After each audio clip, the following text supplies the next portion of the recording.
Es difícil encontrar que la secuela de la secuela sea una buena película, pero creo que esta saga lo ha hecho muy bien y se ha posicionado como una excepción a la regla dentro de su género y dentro de la industria, por supuesto. Claramente estoy hablando de 28 años después, Exterminio. Esta saga que empezó en los 2000, la primera película fue protagonizada por Cillian Murphy y ahora estamos ante la cuarta entrega de la saga de 28 años después, El Templo de los Huesos, que fueron películas que se estrenó la segunda parte por allá del 2009, 2010, si no me equivoco, y la tercera parte o la nueva instalación de esta saga llegó hasta 2025, dirigida por Danny Boyle, por el director original, y ahora la segunda parte de estas secuelas, que tengo entendido va a ser una trilogía, ahora vamos a ello, se estrena medio año después de la tercera parte. Entonces hay un hype mucho más grande, hay una expectativa con menor tiempo, no pasaron tantos años para que tuviéramos que ver la continuación. Ahora tenemos El Templo de los Huesos, dirigida por Nia Da Costa, esta directora que no es nueva en el terror, ya había dirigido Candyman, no fue su primera película, pero sí fue la película con la que se hizo conocida en la industria, porque además fue una película producida por el mismísimo Jordan Peele. Después dirigió The Marvels, una película que fue sumamente destruida, y ahora regresa a dirigir terror con 28 años después. Y creo que le va muy bien el género, le va muy bien el drama, el suspenso, el horror, más que el género de superhéroes o la acción, que a decir verdad, pues por algo fue una película tan malamente criticada, pero creo que aquí está totalmente en su cancha, en su terreno, sabe muy bien cómo adaptar el género, sabe muy bien cómo proponerlo, sabe muy bien cómo llevarlo, sabe muy bien también además los requerimientos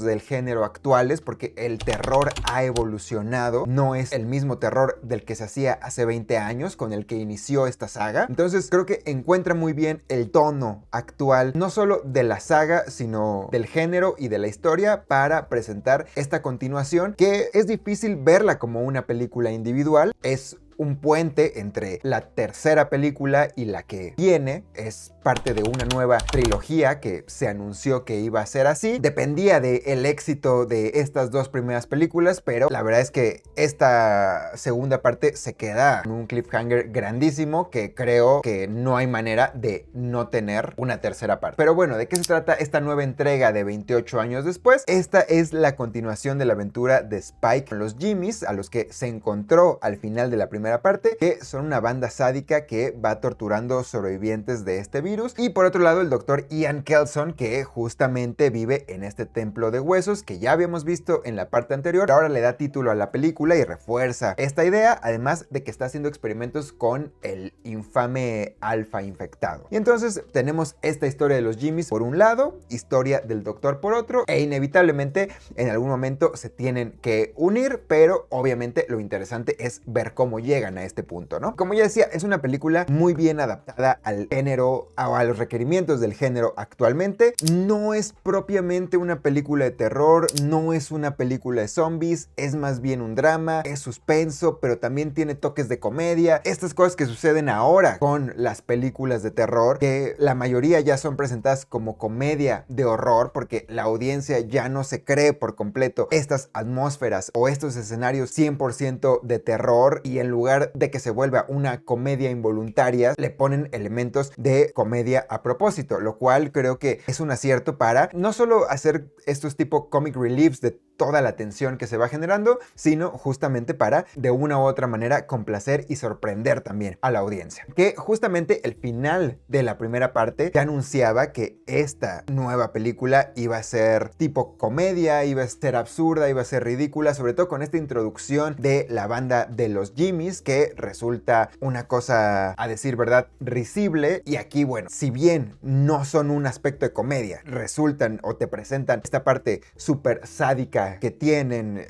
de ocultismo, de satanismo, de tipo secta, de sacrificios y demás, sí hay momentos en los que se premia la comedia sobre el horror o sobre el drama que se está viviendo en la película, pero que además de que sí hay risas, pues también obviamente hay drama, hay llanto, hay dolor, hay soledad, hay humanidad en algunos personajes. Es una película de contrastes. Mientras por un lado tenemos a un grupo súper sádico que va torturando gente, por otro tenemos a un doctor que cree que hay esperanza en la humanidad, que hay humanidad en lo monstruoso. Entonces es una película ahí como de mensajes que a lo mejor no están puestos tal cual en la pantalla o no están verbalizados, pero los deja a la reflexión y eso me parece muy interesante. Lo cual creo que también al mismo tiempo puede ser su punto débil, que puede chocar un poco estas ideas que propone la película, porque no es exactamente una película de zombies, no es una película de terror, tampoco es tan dramática como sí logró ser la película pasada. Creo que esta película se queda a medio camino entre muchas ideas y muchos géneros, pero justamente porque es el puente de esta trilogía que se está presentando. De pronto como que le cuesta encontrar el tono durante los dos primeros actos. Creo que salta mucho entre una propuesta genérica y otra, entre una propuesta narrativa y otra. La manera en que te va presentando las historias no está mal, pero sí de pronto es como de que salta la manera en que está construida la película y podría no convencer a mucha gente. Entonces creo que son dos primeros actos que la verdad pasan sin pena ni gloria, a pesar de que no son aburridos, tampoco logran ser lo más entretenido del mundo, no logran engancharte por completo a la historia como a lo mejor sí hace la entrega anterior, sobre todo porque creo que en esta tenemos la idea de ir a ver a Ralph Fiennes, que es un grandísimo actor, pero con esta idea de que va saltando entre una historia y entre un género y otro, de pronto como que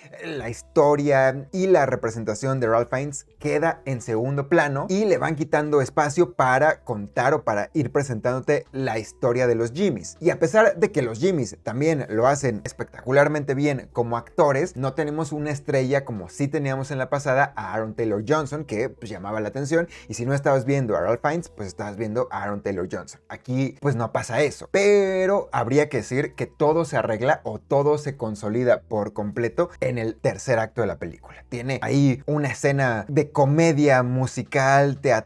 con música de Iron Maiden, que resulta muy espectacular. Es, yo creo, la mejor escena de la película, y es también en esta última parte o en el final donde terminan de consolidarse estos mensajes ahí puestos de la película o estos contrastes sobre los satánicos y sobre la humanidad, sobre la maldad y la bondad, y es donde todo se junta y resulta una cosa bastante interesante, la verdad, un final que crea una atmósfera muy adecuada para lo que te va presentando la película. De pronto, como decía, en los primeros dos actos resulta medio desconcertante, medio desconectado todo, como que hay cosas que dices, bueno, ¿qué más? ¿Hacia dónde estamos yendo? Y justamente en la tercera parte termina de amarrar, pero entiendo que a mucha gente no pueda llegar a esta parte, no le convenza, no sea paciente de llegar con todo y de que no es una película que dure tanto, dura menos de 2 horas. Y bueno, además al final llegamos a una sorpresa con un cameo que ya te imaginarás, que yo no quiero arruinar, no voy a decir aquí de qué se trata, pero tiene un cameo muy espectacular que te roba el aliento y es con lo que te quedas de la película, más allá de a lo mejor la primera hora, te quedas con los últimos 15, 20 minutos y es lo que vale ver en pantalla grande la grandísima sorpresa que hay en esta película. Un poco marvelizado, habría que decirlo, sí, pero funciona. O sea, es una saga de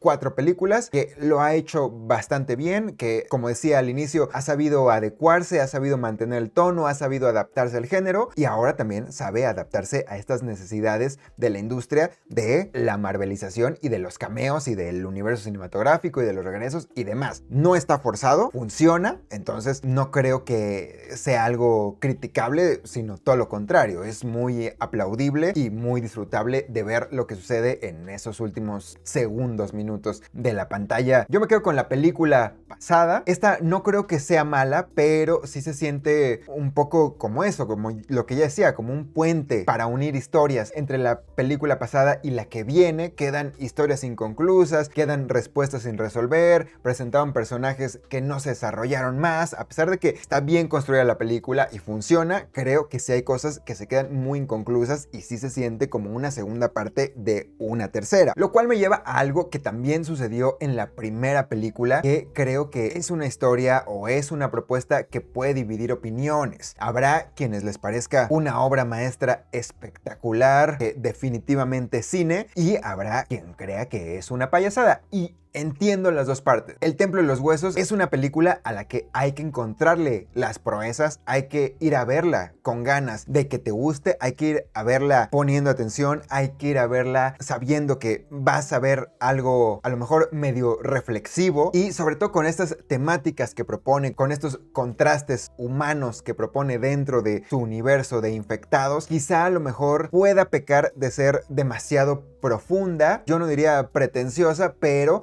sí de tener estos aspectos reflexivos como la soledad, el buscar la bondad en las personas, tener esperanza en la humanidad, que como ya decía, están puestos de manera sutil, a lo mejor a manera ahí de subtexto que habría que entenderles, que no están verbalizados, no te los están diciendo en diálogos los personajes. A mí me gusta mucho eso, pero supongo que habrá gente que quiera que le expliquen todo súper digerido a la boca, que no tengas que pensar nada más, o que quieran ir a ver una película 100% de terror, de jumpscares, de zombies, de infectados, de disparos y persecución, y no es algo que vas a encontrar aquí. Vas a encontrar una película que tiene diferentes tonos, tiene diferentes propuestas, tiene diferentes temáticas, tiene diferentes capas de reflexión. Hay que encontrárselas. Entiendo perfecto que mucha gente no puede estar dispuesta a sentarse a ver o a pensar algo así. Sobre todo si no viste la pasada, y también sobre todo si no viste la primera película de la saga, la protagonizada por Cillian Murphy, porque creo que sí tiene ahí mucha conexión de temas, sobre todo reflexivos. Pero entonces eso, no es una película para dar miedo, no es una película de terror convencional, sino es una película un poco más reflexiva que viene de las bases que sentó la primera entrega. Entonces eso a mí me gustó, que tiene como mucha más cohesión narrativa con la primera entrega original de la saga, que incluso con la pasada, o sea, sigue la historia de la pasada, pero a lo mejor en esencia se siente más como la de Cillian Murphy, y entonces funciona muy bien dentro de la saga de 28 días, 28 semanas, 28 años después, la saga Exterminio, pero como película individual creo que sí se queda un poco corta respecto a lo que puedas esperar de una película de terror, de infectados, de zombies, como lo quieras llamar. Yo sé que los fans saben bien que no es una película de zombies, pero habrá quien va a verla pensando que sí, y a ellos son a quienes puede decepcionar. Entonces, pues bueno, ese es el comentario. En resumen, es una película que a mí me gustó, a mí me convenció, a pesar de que, como ya decía, a lo mejor le cuesta entrar, a lo mejor le cuesta arrancar, tiene ahí dos actos medio tropezados o medio que no sabes muy bien hacia dónde te llevan, pero tiene un final absolutamente asombroso, y por supuesto voy a esperar a ver la siguiente parte, que espero que no cancelen y que creo que va a valer mucho la pena lo que pueda pasar en la siguiente entrega, ¿no? A pesar de que ahora ya sea como una saga mucho más marvelizada, mucho más de industria de cameos, universo cinematográfico y demás, bueno, es una saga que está funcionando, que se está saliendo con la suya, que además está espectacularmente bien hecha, construida, actuada. Entonces, bueno, creo que es una película que vale la pena darle una oportunidad. Dime tú si vas a ir a ver, o si ya viste 28 años después, El Templo de los Huesos. A mí me parece, si no imperdible en cines, sí, a lo mejor que después de ver los grandes estrenos de premios que están en este momento, ya los viste todos, sí ve a verla. No pierdes nada, te la pasas bien, es cortita, no te la vas a pasar mal, y creo que puede reconectar a lo mejor con muchos fans de 28 días después, que les gustó la película original y que a lo mejor de pronto se perdieron en el camino con 28 semanas y la pasada de 28 años no les convenció tanto. A lo mejor con esta pueden regresar a ser fans de la saga de Cillian Murphy. Trying to predict the future.